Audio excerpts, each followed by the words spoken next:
जुमे की नमाज छोड़ने पर अल्लाह का अजाब। गांव के लोग बताते हैं कि एक आदमी था, उसका नाम फैज था। दुनिया की दौलत उसके पास थी, लेकिन वो जुमे की नमाज को हल्का समझता था। हर बार जब अजान होती, लोग मस्जिद की तरफ जाते, लेकिन फैज बाजार और कामों में लगकर कहता, नमाज तो घर पर भी पढ़ लूंगा। वक्त गुजरता गया और उसने कई जुम्मे छोड़ दिए। एक दिन अचानक उसकी मौत हो गई। लोगों ने उसे दफन कर दिया, लेकिन कब्र बंद होते ही अजीब मंजर सामने आया। कब्र की दीवारें सिकुड़ने लगी, सांप और बिच्छू उसके जिस्म से लिपट गए। उसकी चीखें सुनाई नहीं दे रही थीं, लेकिन फरिश्ते कहते, ये वही शख्स है जिसने जुम्मे की नमाज को हल्का समझा। आज इसे अल्लाह का अजाब मिलेगा। भाइयों और बहनों, जुम्मे की नमाज छोड़ना छोटी बात नहीं है। रसूलुल्लाह ने फरमाया, जिसने जुम्मे की नमाज छोड़ दी, अल्लाह उसके दिल पर मोहर लगा देता है। नूर हिदायत चैनल को सब्सक्राइब करें।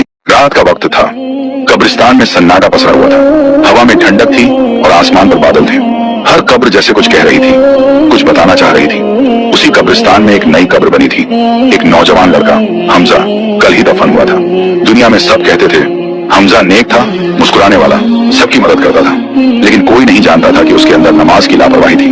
वो कहता, अल्लाह तो दिलों को देखता है, मगर दिल कभी सजदे में झुका ही नहीं। जब उसे दफनाया गया, लोग चले गए, मिट्टी ठंडी पड़ी थी। अचानक कब्र की दीवारें सिकुड़ने लगी। मिट्टी का हर झर्रा बोल रहा था, ऐ इंसान, तूने नमाज छोड़ी, अब बता किस चीज ने तुझे इतना व्यस्त किया। हमजा की चीख उस सन्नाटे को तोड़ गई, लेकिन बाहर किसी ने नहीं सुना। कब्र के फरिश्ते मुनकर और नकीर आए, कहा, कौन है तेरा रब? हमजा कांप गया, जुबान भारी थी, जवाब याद नहीं आया। अब उसके चेहरे पर वही रोशनी बुझ चुकी थी जो नमाज से आती थी। कब्र में अंधेरा और तंगी छा गई। धीरे धीरे मिट्टी की खुशबू धुएं की बू में बदल गई। दूर आसमान से एक आवाज आई, काश उसने सजदा किया होता तो आज ये कब्र जन्नत का बाग बन जाती।